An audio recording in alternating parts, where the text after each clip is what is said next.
स्वागत है आप सभी साथियों का हमारे यूट्यूब चैनल पे। अभी मैं बात करूंगा इस वीडियो में मिशन दक्ष के बारे में। अभी भी बहुत सारे शिक्षक साथी ऐसे हैं जिन्हें अभी भी ये कठिनाई आ रही है कि आखिर मिशन दक्ष में बच्चों को क्या पढ़ाना है, यानी कि इसका जो क्राइटेरिया है, इसका जो मानक है वो क्या है, कहाँ तक है, कैसे पढ़ाना है, इसको कितना पढ़ाना है। इनमें अभी भी कन्फ्यूजन जो है वो क्रिएट हो रहा है। इस वीडियो के माध्यम से मैं थोड़ा सा क्लियर करने की कोशिश करूँगा मिशन दक्ष के बारे में कि बच्चों को जो कक्षा तीसरी से लेकर के 8वीं तक के बच्चों को जो सिलेक्शन करना है, चुनाव करना है, उनको क्या क्या पढ़ाना है। तो चलिए देखते हैं।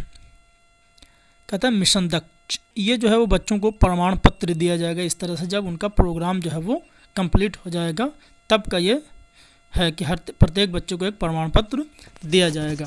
उसके बाद कहता है आगे,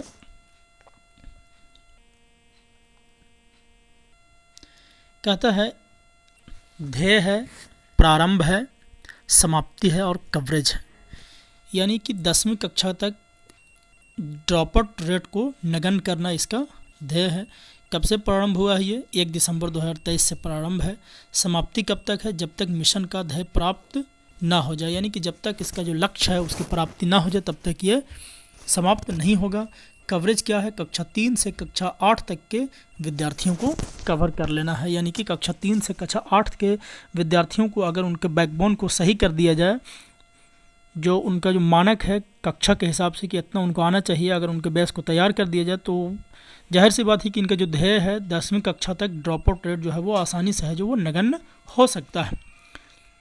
क्योंकि अक्सर बच्चे तीसरी क्लास में जब पढ़ाई समझ में नहीं आता, चौथी 5वीं तक जाते जाते स्कूल छोड़ देते हैं, और जब 8वीं के बच्चे को जब समझ में नहीं आता है पढ़ाई तो वो फिर क्या करते हैं कि 9वीं के बाद वो क्लास जो है वो बंक करना, यहाँ तक कि विद्यालय को त्याग करके कुछ अन्य कार्यों में विलीन हो जाते हैं, यानी कि व्यस्त हो जाते हैं।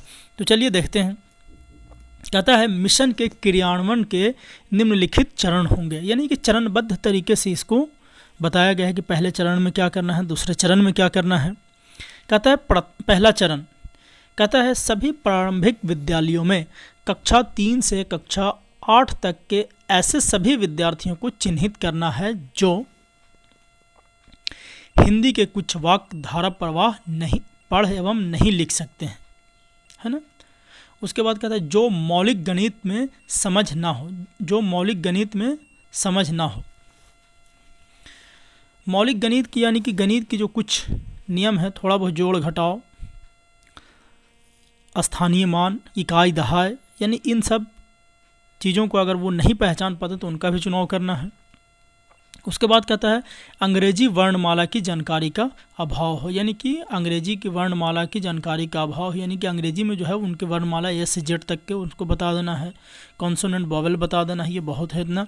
और जो मौलिक गणित में संख्या कम से कम तीसरी का बच्चा हो तो उसको 3 अंकों की संख्या का समझ होना चाहिए, इकाई का समझ होना चाहिए, दहाई का समझ होना चाहिए, गुणा आना चाहिए, ये सब इसके मानक हैं।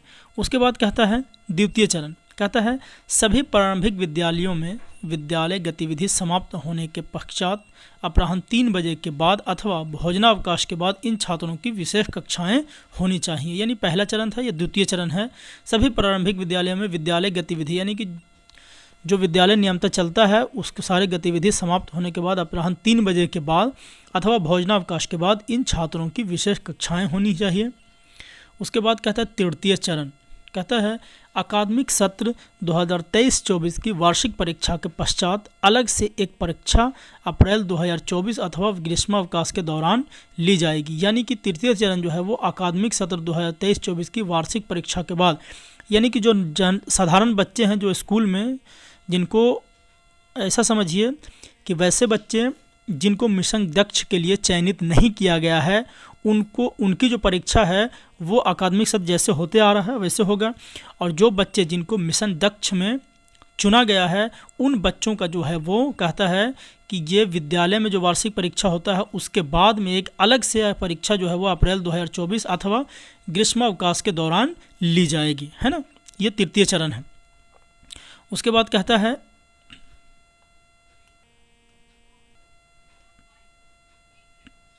कहता है ध्येय है इसका ज्ञान और कौशल के लिए गतिशील दृष्टिकोण, है ना। ये देखेंगे मिशन के क्रियान्वयन हेतु चरण, 3 चरण होंगे, ये वही चीज़ है उसमें।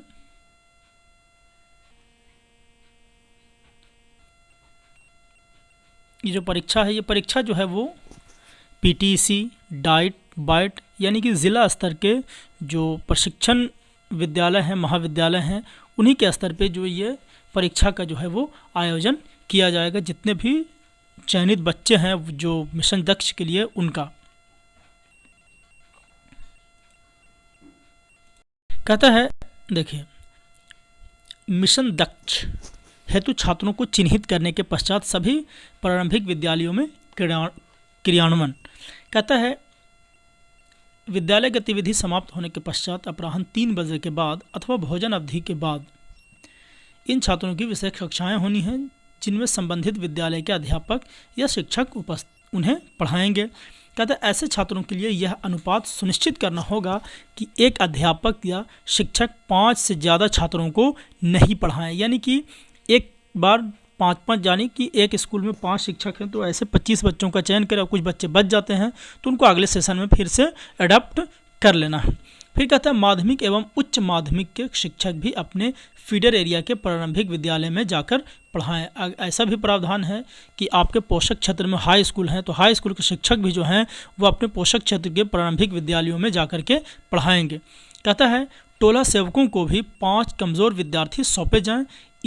इसके अतिरिक्त इन्हें इस मिशन से संबंधित बच्चों को शिक्षकों तक पहुंचाने का दायित्व भी सौंपा जाए। ऐसा है प्रावधान। टोला सेवक जो हैं, शिक्षा सेवक हैं, तालीमी मरकज़ हैं, उनको भी जो है 5 बच्चे सौंपे जाएं और उनका एक दायित्व भी है कि वो अपने टोला से बच्चों को शिक्षकों तक पहुंचाने का दायित्व भी अच्छे तरह से निर्वहन करें। कहता है डाइट, बाइट, पीटीसी, सिटी संस्थानों में पढ़ रहे डीएलएड, बीएड के छात्रों को भी कहा जाए कि वे कमज़ोर विद्यार्थियों को अडेप्ट करें एवं इसकी मॉड्यूल बनाने में मदद करें। यानी जितने भी जो ट्रेनिंग कॉलेजेज में जो बच्चे पढ़ रहे हैं उनको भी ऐसा कहा जाए कि वो भी बच्चों को अडेप्ट करें और इनकी मॉड्यूल बनाने में मदद करें। यानी कि इस तरह का इसका जो है वो प्रारूप दिया हुआ है। उसके बाद कहता है मिशन दक्ष। अब कहता है ऐसे छात्र जो हिंदी के कुछ वाक्य लगातार नहीं पढ़ सकते हैं, इसको चुन लीजिए। ऐसे छात्र जो हिंदी के कुछ वाक्य लगातार नहीं लिख सकते हैं, इनको भी चुनिए। ऐसे छात्र जो मौलिक गणित में सक्षम ना हो, इन्हें भी चुनिए। ऐसे छात्र जो अंग्रेजी अल्फ़ाबेट पहचान करने में सक्षम ना हो, इनको भी चुनाव करना है। यानी ये इसका इंडिकेटर है, यानी कि ऐसे ऐसे बच्चों को आप इंडिकेट कर सकते हैं, देख सकते हैं। यानी कि ये जो इंडिकेटर से ये बच्चों को चुनने का जो है वो सुलभ तरीका है। यानी ये चीज़ अगर बच्चों में नहीं है तो उनको आप चुन लीजिए। ये परीक्षा उपरांत पास होने के बाद ये जो है वो सर्टिफिकेट जो है वो संबंधित बच्चों को प्रदान किया जाएगा। ये जो मिशन दक्ष कहता है, फिर से है, कहता है मिशन दक्ष अंतर्गत ऐसे छात्रों को चिन्हित करें। छात्र जो हिंदी के कुछ वाक्य लगातार नहीं पढ़ सकते हैं, छात्र जो हिंदी के कुछ वाक्य लगातार नहीं लिख सकते हैं, छात्र जो मौलिक गणित में सक्षम ना हो, छात्र जो अंग्रेजी के अल्फ़ाबेट पहचान करने में सक्षम ना हो। यानी कि इस तरह से जो है वो इसका जो है वो मॉडल तैयार किया गया है ना। ऐसे ऐसे बच्चों को विद्यालय स्तर पर चुनाव करके उनको इन जितने भी 4 चीज़ें हैं, 1 2 3 4, इनमें जो है आपको उन बच्चों को दक्ष बना देना है उनके कक्षा के अनुरूप, ताकि वो अगले कक्षा में जैसे ही प्रवेश करे तो उससे पढ़ाई जो है वो बोझ ना बल्कि मनोरंजन के रूप में नज़र आना शुरू हो जाए।